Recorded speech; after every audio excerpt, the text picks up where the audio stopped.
Hello friends, कैसे हैं आप सब। दोस्तों, आज हम बात करते हैं मालवा राज्य की रानी अहिल्याबाई होलकर की। कैसे महाराष्ट्र के अहमदनगर के छोटे से गांव चौडी में जन्मी अहिल्या आगे जाकर एक रानी बनी। तो चलिए शुरू करते हैं, लेकिन उससे पहले अगर आपने वीडियो को लाइक या सब्सक्राइब नहीं किया है तो कर लीजिए। अहिल्याबाई का जन्म 31 मई 1725 को हुआ। उनके पिता मानकोजी राव शिंदे अपने गांव के मुखिया थे। उस समय के हिसाब से वो कितने खुले विचारों के होंगे वो इस बात से समझ जाता है कि जहां उस समय लड़कियां स्कूल नहीं जाती थी, इन्होंने अपनी बेटी अहिल्या को पढ़ाया लिखाया, जिससे ही शायद अहिल्याबाई की सोच को भी दिशा मिली होगी। मालवा के राजा मल्हार राव होलकर ने इन्हें अपनी बहू के रूप में पसंद किया। जब वो किसी कारण उन्हीं के गांव में गए हुए थे और उसी मंदिर में पहुंचे जहां अहिल्याबाई पहले से ही मौजूद थी, वो उनके भक्ति भाव को देखकर बहुत प्रभावित हुए और तुरंत ही उसे अपनी पुत्र वधू के रूप में चुन लिया। उस समय वो 10-12 वर्ष की रही होंगी। यहीं से सफ़र शुरू हुआ उनका होलकर वंश में अपने कदम रखने का। अब अहिल्याबाई के आगे के सफ़र को समझने के लिए पहले हम समझते हैं होलकर वंश को। किसने होलकर वंश की स्थापना की और कैसे मालवा क्षेत्र पर होलकर वंश ने राज किया। होलकर राजवंश की स्थापना मल्हार राव होलकर ने की। होल गांव के निवासी होने के कारण ये होलकर कहलाए। वैसे तो जिस जाति से ये थे उन्हें धनकर कहा जाता है, जिनका मुख्य व्यवसाय भेड़ बकरियां पालना होता है। गैर सैनिक परिवार में पैदा होकर भी अपने साहस के दम पर एक राजवंश की स्थापना की उन्होंने। मल्हार राव का जन्म पुणे के होल गांव में एक चरवाहा परिवार में 16 मार्च 1693 में हुआ। 1721 में इन्होंने बाजीराव पेशवा की सेना ज्वाइन कर ली थी। अपने साहस और पराक्रम के दम पर ही पेशवा के काफ़ी करीबी हो गए। इसके बाद मराठाओं को एक के बाद एक युद्ध में जिताने में इनकी अहम भूमिका रही।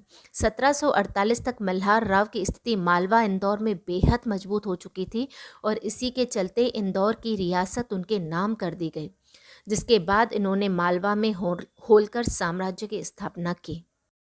ये तो बात हुई कि कैसे मालवा में होलकर साम्राज्य की स्थापना हुई। अब बात करते हैं अहिल्याबाई कैसे इस साम्राज्य की रानी बनी। अहिल्याबाई का विवाह मल्हार राव होलकर के बेटे खांडेराव से किया गया। 1745 में अहिल्याबाई को एक पुत्र और 3 वर्ष बाद एक बेटी हुई। अपने पिता के नेतृत्व में खांडेराव एक अच्छे सिपाही बन गए थे और वो अपनी पुत्र वधू अहिल्याबाई को भी राजकाज की शिक्षा देते रहते थे। 1754 में खांडेराव कुंभेर के युद्ध में तोप का गोला लगने से शहीद हो गए और 12 साल बाद उनके ससुर मल्हार राव होलकर का भी निधन हो गया। मल्हार राव एक बहुत बड़े शासक थे, जिनके जाने की वजह से अहिल्याबाई काफ़ी अकेली पड़ गई थी। ससुर के जाने के बाद गद्दी संभाली अहिल्याबाई के पुत्र मालेराव ने। दुर्भाग्यवश राज्य संभालने के 1 साल के भीतर ही मालेराव की मृत्यु हो गई। अपने पति, ससुर और फिर बेटे की मृत्यु से अहिल्याबाई काफ़ी टूट चुकी थी, लेकिन राज्य का भार तो संभालना ही था। इसके लिए उन्होंने पेशवा के समक्ष अर्जी भिजवाई कि अब वो शासन की भागदौड़ संभालना चाहती हैं। पेशवा ने उनकी अर्जी स्वीकार की। अंततः 11 दिसंबर 1767 में रानी अहिल्या देवी ने मालवा का साम्राज्य संभाला और मल्हार राव के दत्तक पुत्र तुकोजी राव को उन्होंने सेनापति घोषित किया। अहिल्याबाई काफ़ी बुद्धिमान थी, तीक्ष्ण सोच रखती थी। उन्होंने अपने साम्राज्य को समृद्ध बनाया। सरकारी पैसा बहुत ही बुद्धिमानी से सड़कें, विश्राम गृह, कुएं, भोजनालय, किले बनवाने पर खर्च किया गया। हिंदू मंदिरों को भी काफ़ी दान दिया गया। इंदौर जैसे छोटे से गांव को समृद्ध बनाने में इन्होंने अहम भूमिका निभाई।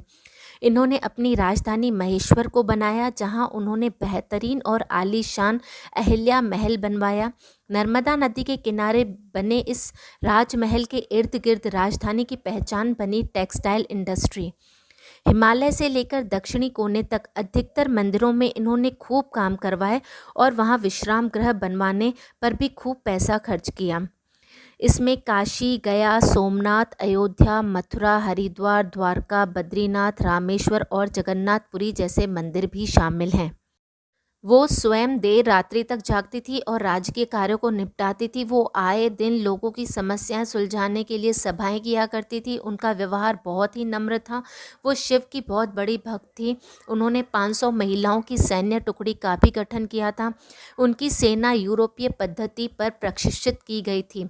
अहिल्याबाई ने अनावश्यक युद्ध कभी नहीं किए, क्योंकि वो इस चीज़ को अच्छे से समझती थी कि युद्ध से कभी किसी का भला नहीं हुआ है। लेकिन इसका मतलब ये नहीं है कि वो कायर थी। अस्त्र शस्त्र से सज्जित होकर रानी ने कई बार अपनी सेना का नेतृत्व किया। हाथी पर बैठकर दुश्मनों पर तीर कमान से वार करते हुए उन्हें देखा जा सकता था। इसी बीच उनके दामाद की भी मृत्यु हुई और बेटी भी अपने पति के साथ सती हुई। इतने सारे दुखों को झेलते हुए अंततः अहिल्याबाई की मृत्यु 13 अगस्त 1795 में इंदौर में हुई। एनी बेसेंट और जवाहरलाल नेहरू ने उन्हें याद करते हुए काफ़ी कुछ लिखा है, जिसे मैं डिस्क्रिप्शन बॉक्स में बता रही हूँ, आप जाके देख सकते हैं। तो दोस्तों, कैसा लगा आपको आज का ये वीडियो, कमेंट बॉक्स में ज़रूर बताएं।